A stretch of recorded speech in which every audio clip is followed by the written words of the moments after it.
Cultures may have lots in common, yet remember, two magnets with the same polarity do not stick together. They say that differences are dangerous, yet 7 stripes on the same color will never make a rainbow. Don't be deceived by similarities, but don't focus too much on the differences. Devil is in the details. Same but different series aims to show what national cultures have in common, what makes them different, and how both the similarities and differences influence the way we do business. We need to learn how to read the ear. A yes may actually mean a no. Have frequent check-ins to show it's a high-priority task. When we need something to be done by our Indian teammate, we often resort to escalating it to our manager. They do not reply to our emails. They say they will do it, but there is no result. Never ignore or insult them. Just let them vent. Welcome back to the Same But Different series. Today we have the second episode on the Indian and Chinese cultures. I am Tetyana, Hrynovetska, a communication and culture consultant at SoftServe, and we continue our conversation with you and my colleagues, Khrystyna, Hural, and Yuliia Zabolotna. Happy to be talking to you again, ladies. Last time we discussed the need in the Indian and Chinese cultures to have structure and hierarchy. This time we'll compare and give you examples of indirect communication, or how they save face and deal with conflict. The question that I am asked most often is why they say yes when they are not going either to agree or commit. Yuliia, how should we understand the phrases like, I will try, I'll see what I can do? Should we take them as a commitment? Indeed, a yes does not necessarily mean a yes. It may actually mean a no. The meaning might depend on your relations, on the clarity of your request, and its priority. That's a curious observation. And what do you mean by that? Well, the first point I'd like to mention is that to communicate effectively with Indians and Chinese, we need to learn how to read the air. In other words, we need to understand their mood, emotions, and true intentions. I'd say that's a real skill. The advice that I can give is not to take everything literally. You want to make sure that you get the message the right way. Pay attention to the context of the message, as well as other signs. For example, silence, facial expressions, intonation. A yes may actually mean a no, and such a phrase as, we should talk this over, probably means a no too. Go the extra mile to clarify the context. Ask open questions. Offer multiple alternatives in order to read the real message. Just to give you an example, if a person says, yes, I will help you with the task after working hours. However, I have to be at home this evening because it's a very important day for my family. Probably they want to tell you they can't help you. You just made a great point about using the right questions or using questions the right way. I mean, when we ask a yes-no question, for example, is it feasible to have it complete before Friday? Guess what? The answer we'll get is usually yes. And when we ask, how much time do you think you'll need? Or when do you think it's realistic to have it done? Or when we say, we need it before Friday noon because the testing will start then. What is the risk you cannot complete it before then? It will give us more information and it will allow us to understand the intention better. And it brings us back to the value of hierarchy, which translates into what's inspected is respected. Have frequent check-ins to show it's a high-priority task. Ask open-ended questions and listen to how the answer is given to understand what the status of the task really is. Yuliia previously mentioned that getting a real yes from an Indian or a Chinese would require a couple of factors, and building relationship was among them. Oh, I would agree here. When it comes to these cultures, be generous with your time and invest in building relationships early on. When you gain trust and respect, you will find it much easier to communicate with your Indian or Chinese colleagues later on. Either you will start to hear what is not said, but meant, or, which is most likely, They will become more direct in the conversations with you. But the question we often get when we talk about the necessity of building relations is How? exactly. How do we build relationships with them working online, having big team meetings where most people in the team barely say anything? Ladies, what would be your take on that? Well, one thing I can tell for sure is that there is no script for it or an algorithm that would always bring you the same result. I think so too. The same strategy can give you different results because we work with people. And I think realizing that we work with people is key to building relationships. When, for example, we recognize that a person has a different background and we show curiosity to learn more about them, we start building relationships with them. It could be a part of small talk when we ask thoughtful questions like, Bridget, I heard you mentioned the other day in the meeting that you had been to India for a couple of weeks to visit your family. How long have you been in the US now? What brought you there? And listen to the response and pick up on something else the person mentions. If they say education, for example, we can continue with, so what was the reason to pursue education in a different country? At which moment did you decide you would stay there? The idea would be to show we want to understand what's important for them. And when we remember we work with people and that they experience all kinds of emotions and we ask about that too, we show that we care. For instance, how do you feel about the new task? Or you seem to be hesitant about it. What's bothering you about the approach? Or you look thoughtful. Is everything all right? Or you remember small things that people mention and then follow up on them in your other conversations. For example, how are your kids now? Do they feel better? Are they back to kindergarten? I can only imagine how tough it has been for your family for the last 2 weeks. Also, I was once really touched when my Indian colleague made a comment right before we were ready to finish a call. Now that it's spring, I hope your mom feels better after that surgery and she can get back to the gardening that she loves so much. And I had only mentioned my mom's surgery and that she likes gardening once, half a year prior to that last call. That's a great example, Yul. But again, back to the question I often get, how do we have small talk and these little conversations when we do not have one-to-ones with every Indian or Chinese peer? We meet in big team meetings only. What would you recommend here? The fact that we don't have anything regular scheduled in our calendars doesn't mean that we cannot initiate a quick call for 10-15 minutes. And I think so too. Be the one who writes, can we have a call and I will quickly show you how to do it, instead of writing lengthy instructions and explanations. In such quick calls, there will always be a chance for small talk. Well-developed relationships can also help us avoid unnecessary escalations. Oh, for sure. Could you tell us more about it? In our previous podcast episode, we mentioned that hierarchy is of great importance to these cultures, and it is to be respected. So when we need something to be done by our Indian teammate, we often resort to escalating it to our manager, who will contact their peer, the manager of the Indian team, who will then delegate a task to them, the Indian team. A task which cascades down from a manager has a higher priority than a request that comes from a person of the same level, especially when they already have a lot on their plate. And this is what we often hear. They do not reply to our emails.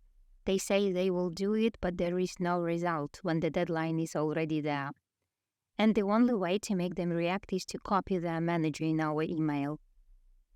And I guess what Yulia wants to say is that if we manage to build rapport with our Indian colleagues, we may avoid that? Yes, Khrystyana, that's right. If you're willing to invest some time and effort into relationship building with your Indian counterpart, it will definitely pay off. Your Indian colleague will be quite responsive and honest with you when it comes to work-related situations. If you're also honest and explain that this task or assistance you need from them is of great importance to you, they will go an extra mile to help you out despite having a lot of other tasks even. Right, there are two ways to get your request noticed: by escalating or making such requests personal. Escalation always seems to be an easy and quicker way. Yet when a person is willing to do something for you because they care about you, the result will always be of the best quality. I can't agree more. Chinese will be much more responsive if you manage to build rapport with them too. Yet I would like to add that if a person has done you a favor, whether that's work-related or not, you are expected to pay back. Therefore, one should expect to be approached one day with a request from the other party. And make sure you do everything it takes to help them out. Otherwise, that would be extremely difficult to redeem yourself afterwards. Khrystyna, how would you recommend building relationships with Chinese? I'd say staying modest. Avoid showing off, boasting of your achievements. If you are competitive, which is fine, of course, or you come from an openly competitive culture, try not to show it. First impressions do count in China. Remember about small talk? That's a very useful tool to break the ice. Are there any topics that are off limits with Chinese, Khrystyna? Oh, yes. First of all, avoid criticism. Avoid conversations on politics and disputable territories, religious groups. You can ask them about their culture, though. It's also fine to ask about their well-being. Expect to be asked about personal things, like family. And what would you be talking about with Indians, Yul? Unlike many cultures where getting personal may be considered a taboo, asking questions about family life is totally appropriate and much appreciated by Indians. They feel absolutely comfortable asking if you're married, who you live with, and things like that. What's more, speaking about their educational and work background gives them a chance to introduce themselves favorably. The thing is, most Indians take a lot of personal pride in their academic and career achievements. So, they see such questions as a sign of true interest in who they are and consider it to be an attempt to build rapport. The only thing to keep in mind here is that we need to be genuinely interested in what we ask about. We show it by giving them the time to answer, demonstrating active listening by making comments, and sharing relevant things from our life. So, when you are just building relationships, select topics wisely. We don't want to make people feel uncomfortable. However, what I often see, when the relationship is there, people will discuss different topics, including politics. Another topic which goes hand in hand with the topic of building relationships is conflict. How to prevent it, how to avoid it, how to solve it. Speaking of the Indian culture, I'd say conflict is normally avoided. Indians would rather partially agree with you than try to prove they're right around things that do not matter much. Indians are not likely to openly conflict with anyone, but they can and they do sometimes sabotage decisions and tasks if they don't see why it's important and if that decision is coming from someone they lack trust in. Does hierarchy come into play here? It sure does. A manager is someone whose authority is never undermined in the presence of other colleagues. If a subordinate disagrees, they would rarely express it explicitly. They would instead agree with what a manager is saying and ask, "What do you think about?" while making a suggestion instead of straightforward, "I suggest." Speaking of conflicts, I'd say you don't have to expect getting into such situations with the Chinese. They stick to the safe face principle most times. It's unlikely they will get into an open confrontation with someone of a higher status, age, or position. The best way out of a conflict with a Chinese person is not to get in one. Avoid it at all costs. And yet, Khrystyna, I believe that sometimes conflicts are inevitable. What would you suggest if that's the case?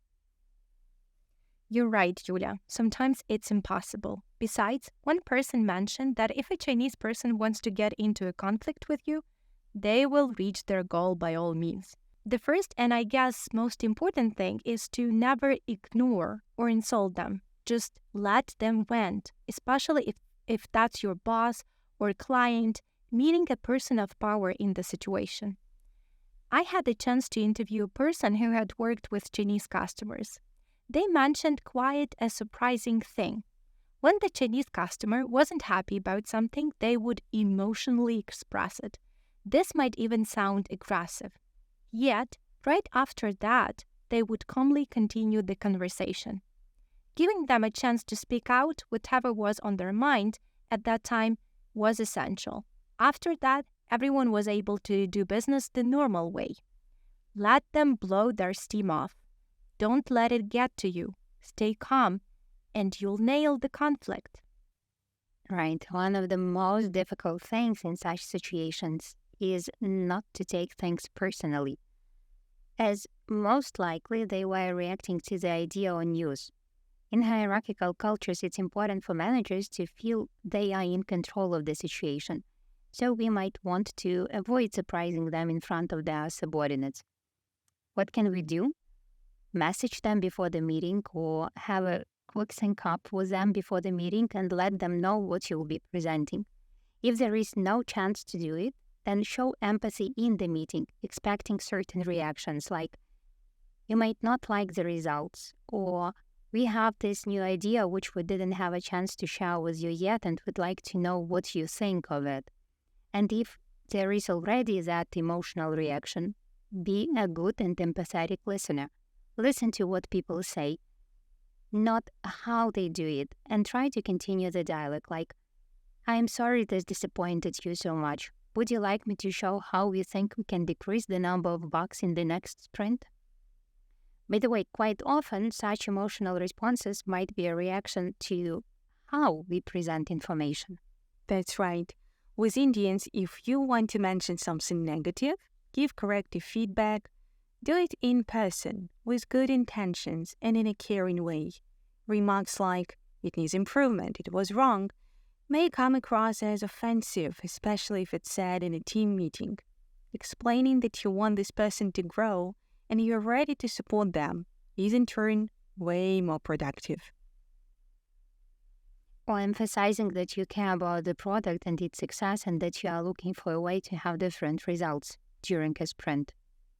Well, in China, on the other hand, you're not supposed to give any feedback in public, even if it's positive. One should always remember the save face principle when talking to Chinese. Feedback should never be direct. Otherwise, you may offend not only the person in question, you can even make the boss lose face if you criticize the subordinate. Therefore, when you want to give any kind of feedback to a Chinese person, approach them individually, ideally in an informal atmosphere, and present your feedback in a suggestive manner. For example, your coding skills are very impressive and I appreciate the dedication you have shown to our project. However, I noticed that you tend to work independently and may not communicate as much with the team. Going forward, it would be helpful if you could share your progress more regularly and seek feedback from others. This will help us work more efficiently as a team and ensure that we are aligned on our goals and priorities. Communicating with people from different cultures is like dancing to different music. It's really important to hear the rhythm and adapt your movements. And just as dancing requires time to develop smooth, natural movements, our communication improves with practice and experience too. And as the ability to hear the rhythm is key in dancing, listening is the most important skill in communication with other cultures. Thank you for being with us. We appreciate your interest in the topic. There is more to come. Stay tuned.